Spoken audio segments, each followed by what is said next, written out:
सारी ऋणी ने एक एक महल में चले गए, उसमें एक ही द्वार था। तो वहाँ पे सुभद्रा माता को सुभद्रा को खड़े कर दिए, बोले कि आप यहाँ पे द्वार पे खड़े रहिए, जब कृष्ण बलराम इस न, घर की तरह आने वाले हैं, हमको सूचित कर दो, हम कथा बंद कर देंगे। तो ये सब शर्त था। सारे रानी मिलकर माता रोहिणी के चारों तरफ बैठे। माता रोहिणी भगवान कृष्ण की बाल्य लीला के बारे में बताने चालू किए। इतना बताते बताते सुभद्रा भी सुन रही कथा। बताते बताते सारे रानी भाव विभोर हो गए भगवान कृष्ण के सुंदर बाल्य भाव, वात्सल्य भाव, माधुर्य भाव। तो इनके भगवान कृष्ण के सब बाल्य भाव सब बता रहे थे। तो बस बताते बताते इतने भाव में इतने चले गए, किसी को पता चला कि क्या श्रवण कर रहे हैं, क्या उनका कोई आ रहा है कोई जा रहा है, कुछ पता नहीं चल रहा था। इतना विभोर हो जाते हैं, लेके जाते कि हम कथा सुनते सुनते हम अन्य मनस्क हो जाते। हम शरीर यहाँ पे रहते, दूसरे जगह पे हमारा मन घूमता रहता है। परंतु यहाँ पे कृष्ण कथा में इतना रुचि आना चाहिए।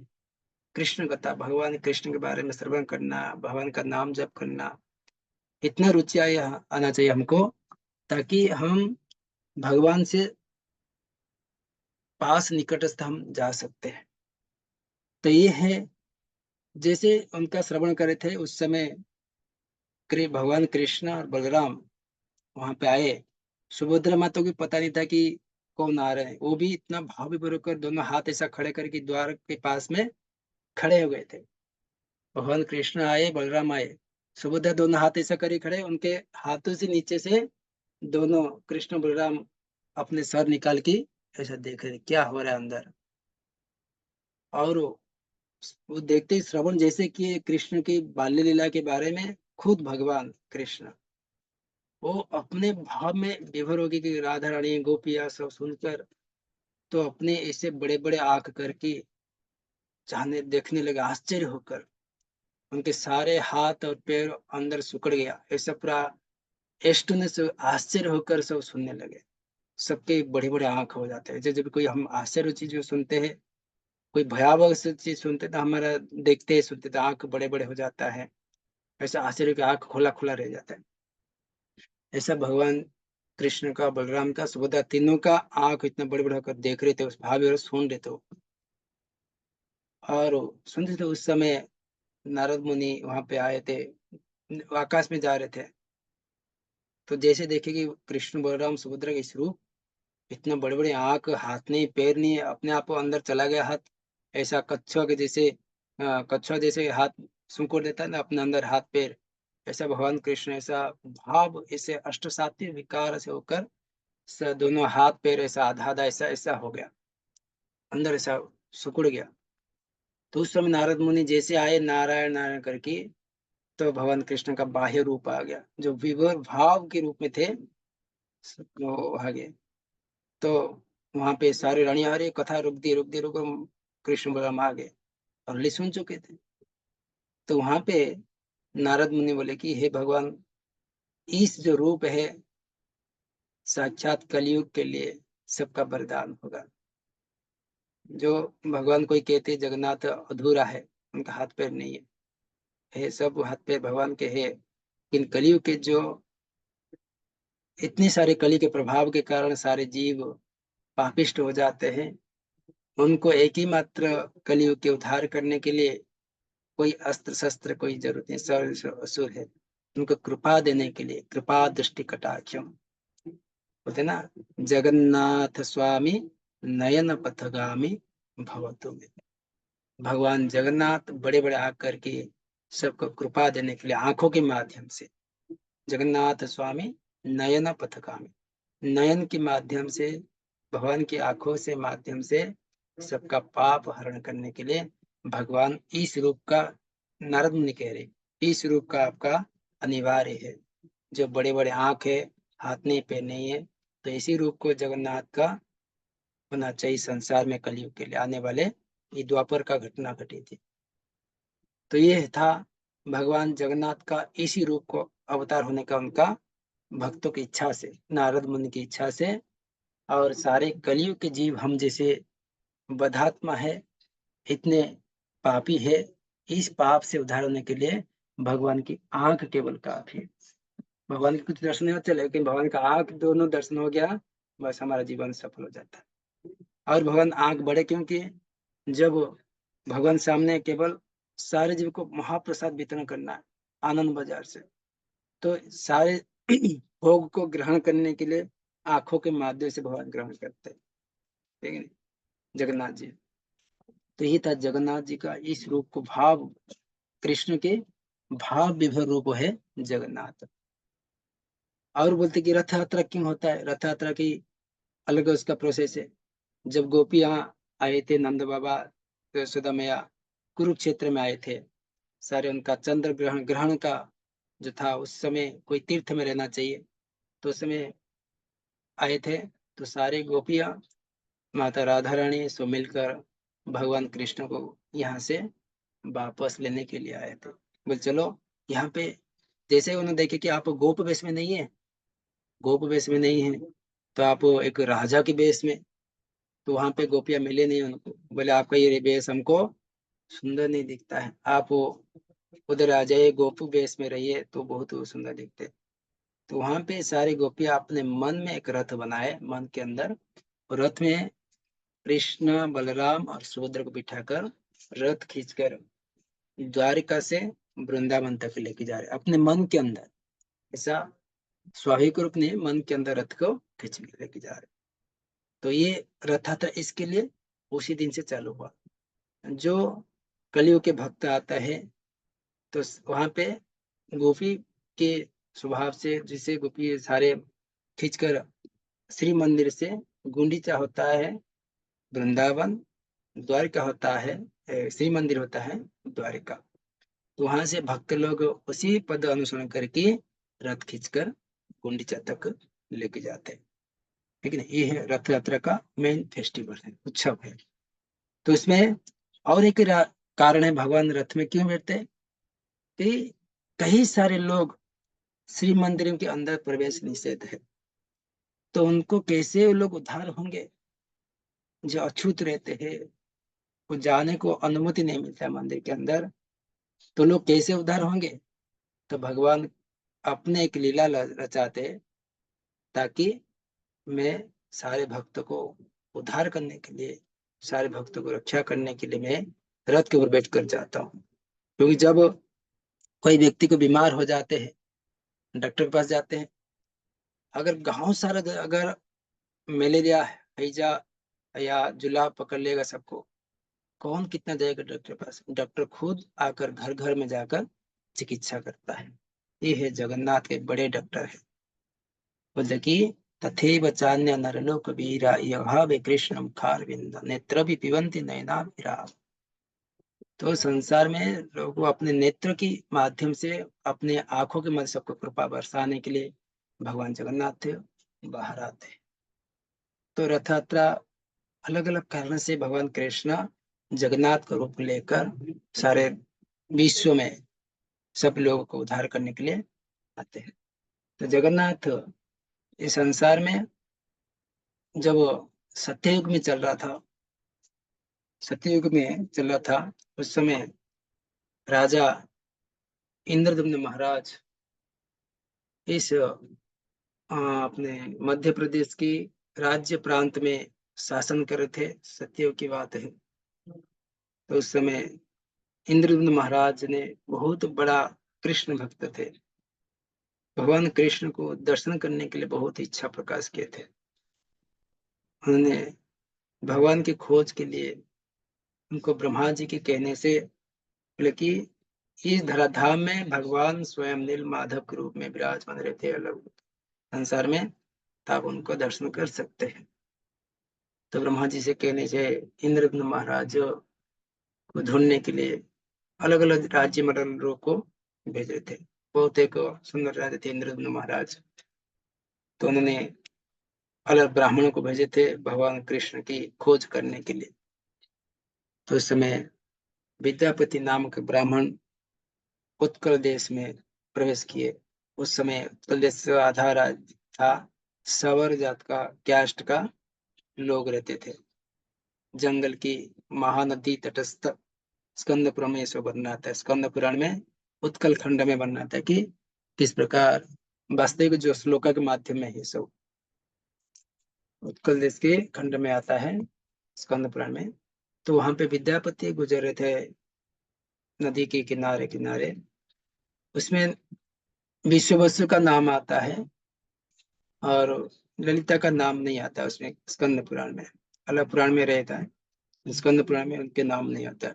तो ढूंढते ढूंढते भगवान को नीलमाधव को नीलाचल पहाड़ के ऊपर उनका बस विश्ववसु के सबर केस्ट घर में जाते उधर, और उनके वहां पे एक साल रुकते हैं और वहां पे जगन्नाथ नीलमाधव भगवान कृष्ण के सुंदर विग्रह रूप को दर्शन करते हैं। भगवान कृष्ण ब्रह्मा जी की जो 100 साल आयु है उसमें 50 साल नील माधव के रूप में रहते हैं, 50 साल जगन्नाथ जी के रूप में रहते हैं। कोई नील माधव को दर्शन करते हैं जहाँ पे एक रोहिणी कुंड रहता है और एक कल्प वृक्ष रहता है। वो अभी जो जगन्नाथपुरी के अंदर वो कल्प वृक्ष है, रोहिणी कुंड है, वहाँ पे विराजमान है, ठीक है। तो उसी रोहिणी कुंड के बहुत उसका देखिए जहाँ पे लोग एक वहाँ पे उनका स्टोरी अलग है, कथा जो विश्व बसु और ललिता, ये स्टोरी आप लोग को सबको पता रहेगा। ये स्टोरी दूसरा पुराण में आता है, स्कंद पुराण के अनुसार विश्व बसु उनको मिलते हैं और इतना भाव वो देखकर भगवान को मिलने के दर्शन करने के इच्छुक रहते हैं तो उनको लेके जाते हैं पहाड़ के ऊपर। तो ये स्कंद पुराण के अनुसार है, तो ये बता रहा हूँ मैं स्कंद पुराण के अनुसार। तो स्कंद पुराण में और बता दें कि किस प्रकार विद्यापति वहां पे गए पहाड़ के ऊपर, और रोहिणी कुंड में देखेंगे किस प्रकार एक पक्षी उसमें गिर जाता है चतुर्भुज रूप लेकर वैकुंठ में चले जाता है। तो वहां पे भी विद्यापति इच्छुक हुआ कि मैं भी वैकुंठ चला जाऊं। तो वहां पे आकाशवाणी होते नहीं नहीं, आपका राजा ने जो आपको कार्य सेवा दिए उसको पूरा करिए। तो वहां पे आकाशवाणी से उतर गए और भगवान नीलमाधव को वहां पे दर्शन करके वापस आए। आकर राजा को जाके खबर गई कि ये देश में उत्कल देश में ये नीलमाधव भगवान स्वयं कृष्ण वहां पे विराजमान है। तो वहां पे मंदिर बनाते, नीलाचल मंदिर उत्कल देश में बहुत बड़ा सत्ययुग से बनाते बनाकर, और एक पद्म पुराण में आता है कि ब्रह्मा जी के पास जाते हैं उसको पूजा अर्चना करने प्रतिष्ठा करने के लिए मंदिर का। तब तक वो उनका कहीं पीढ़ी बीत जाता है। इंद्रद महाराज जब ये रिटर्न आते हैं कहीं पीढ़ी बीत जाता है और वहां से बालू ढक जाता है मंदिर के ऊपर, उसको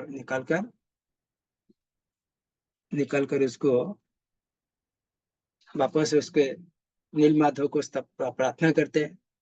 फिर वहां पे नील माधव अदृश्य हो जाते हैं वो मंदिर से, उधर से। वहां पे इंद्रद महाराज बहुत प्रार्थना करते हैं, गाला माधव आते हैं, उनका जो लिनियज में पूरी के जो पूरे उत्कल देश के राजा के गाला माधव। तो उनसे प्रार्थना करने से इंद्रद महाराज से बोले मैं दारू ब्रह्म रूप में महोदधि तट पर मैं आऊंगा, वहां पे मुझे दर्शन कर पाओगे जगन्नाथ के रूप में। तो वहां पे महादधि तटस्थ में एक दारू ब्रह्म के आता है, वहां पे जगन्नाथ जी का वो लकड़े को लेकर, दारू ब्रह्म को लेकर कोई वही कई सारे लोग उसको उठा नहीं पाते थे। तो वापस भगवान को प्रार्थना किए, तो जाकर विश्व बसु उनके जो पूर्व जो उनका सेवक थे विश्व बसु विद्यापति को लेके आते हैं और वो दारू ब्रह्म को उठा कर लेकर कार्य चालू करने का प्रयत्न कर रहे हैं, परंतु किसी का भी जो उसमें कारपेंटर का काम करने के लिए जा रहे थे किसका भी काम नहीं हो रहा था। तो वहां पे विश्वकर्मा आकर उस विग्रह को बनाने के लिए शपथ लेते कि मुझे कुछ समय 14 दिन 21 दिन दे दीजिए, तो मैं ये विग्रह भगवान के सुंदर विग्रह बनाकर दे दूंगा। रूम के अंदर 14 दिन बीत जाता है। तो वहां पे गुंडीचा रानी उनके इंद्रद्युम्न महाराज की पत्नी थे। बोले कि इतना दिन हो गया, वो अंदर बूढ़ा आदमी है, खा नहीं रहा पी नहीं रहा, तो क्या कर सकते हैं, उसको मर गया कि आवाज नहीं आ रहा अभी। तो 14 दिन के बाद उसको दरवाजा खोल देते, तभी देखते कि आधा बना हुआ विग्रह, हाथ नहीं है पैर नहीं है, केवल चेहरा है, अर्ध शरीर है। तो इतना रोने लगे, हमने कितना अपराध किए, भगवान के अर्ध विग्रह को हमको खोलना पड़ा, हम कितने पापी है। तो वहां पे भगवान कृष्ण बोलते कि नहीं नहीं, चिंता मत करो, मैं इसी रूप में रहने के लिए मेरा इच्छा था, और सारे भक्तों को उद्धार करने के लिए इसी रूप में ही मैं रहूंगा। तो वहां दिन नीलाचल के किनारे पर्वत के ऊपर भगवान जगन्नाथ जी, बलदेव जी, माता सुभद्रा विराजमान रहते हैं। तो ये है जगन्नाथ जी का, भगवान कृष्ण इस प्रकार जगन्नाथ रूप में आते हैं, आकर वहां पे सबको दर्शन देने के लिए, सारे महाप्रसाद के माध्यम से, उनके आंखों के माध्यम से सबको दर्शन देने के लिए। जो व्यक्ति बोलते कि जगन्नाथ अष्टकम में कहते कि विष्णु लोक सगच्छति, जो व्यक्ति भगवान जगन्नाथ जी का दर्शन कर लेते रथ में एक बार, तो बोलते कि विष्णु लोक चले जाते, उनका उद्धार मुक्ति हो जाता है। इसलिए जगन्नाथ जब रथ पर खड़े रहते हैं, बहुत कृपा देते हैं हमको, क्योंकि रथ जब भी हम किधर यात्रा के लिए जाते हैं ना, हमारा मन इतना आनंद हो जाता है, जो कुछ मांगता है, जितना खर्चा करने करने कर लेते हैं, है ना। यात्रा के समय में हमारा हाथ खुल जाता है, कोई किसको आशीर्वाद देना है, किसको पैसा देना है, और किधर कितना खर्चा होगा, सब बिंदास खर्चा करते हैं, क्योंकि उसे मन आनंदित प्रफुल्लित रहता है। यात्रा जाए किधर घूमने के लिए जाएंगे, और घर पे रहेंगे, कोई किसी को 10 रुपया 50 रुपया मांगे तो वो देंगे नहीं, वो हमारे अंदर से निकलेगा नहीं। तो यात्रा हम जाएंगे, किधर घूमने के लिए जाते हैं, ट्रेन में जाते हैं, अरे वो आता खा दे, जो बिंदास पैसा को देखते नहीं, बिंदास खर्चा करते हैं। तो उसी प्रकार भगवान कृष्ण रथ यात्रा में रथ के ऊपर बैठकर सबको जो कुछ मांगता है सबको देते रहते हैं, इतने भगवान कृपालु जगन्नाथ जी। तो हमारा कर्तव्य कि भगवान जगन्नाथ जी का दर्शन करना, उनका हमारा परम भाग्य जो रथ के ऊपर दर्शन करते हैं। तो रथ यात्रा श्री जगन्नाथपुरी धाम में हो रहा है, अगर कोई भक्त जाना चाहते जा सकते दर्शन करने के लिए, अगर नहीं हो रहा है तो घाटकोपुर में भी रथ यात्रा हो रहा है जगन्नाथ जी का, साकीनाका में जगन्नाथ रथ यात्रा है। तो अलग अलग जगह पे रथ यात्रा किया जा रहा है।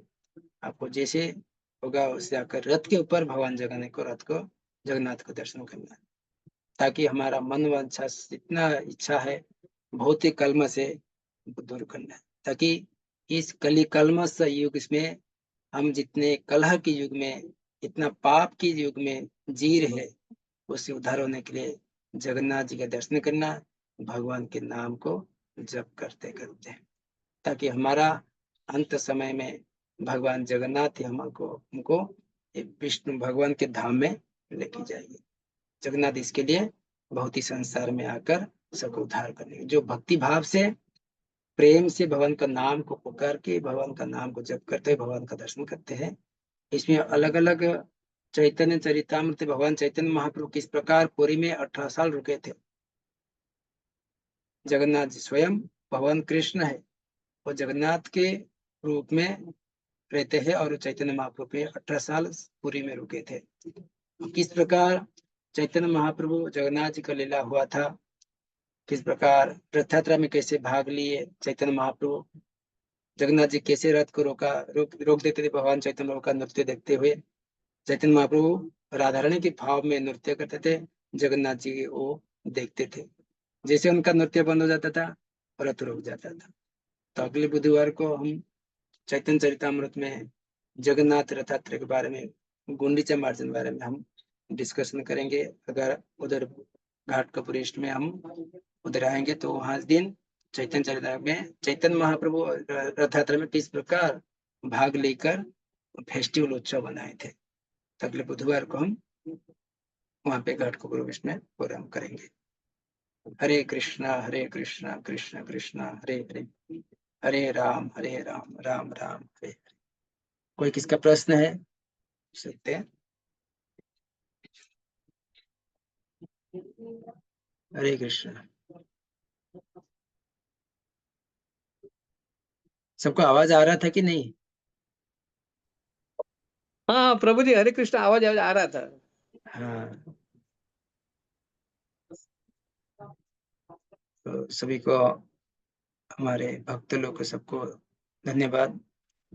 बारिश होने के कारण हमारा आज के कार्यक्रम वहाँ पे हो नहीं पाया, तो ऑनलाइन कार्यक्रम रखा गया। तो आपको बहुत बहुत धन्यवाद। ठीक है, कोई किसका प्रश्न है उनसे पूछ सकते हैं, क्योंकि ये 45 मिनट का ये जूम लिंक रहता है।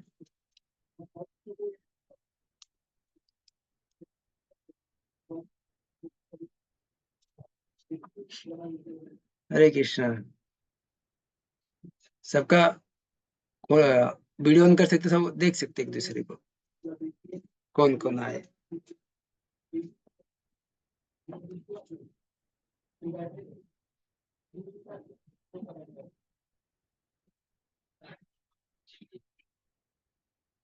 हरे कृष्णा।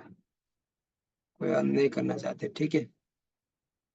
तो कोई किसका प्रश्न नहीं है, सब लोग सही है, ठीक है। हरे कृष्ण, सबको बहुत बहुत धन्यवाद। हरे कृष्ण प्रभु जी। हरे कृष्ण। जय श्रील प्रभुपाद की जय, जगन्नाथ बलदेव सुभद्रा महारानी की, अनंत जय। कोटि वैष्णव वृंद की जय।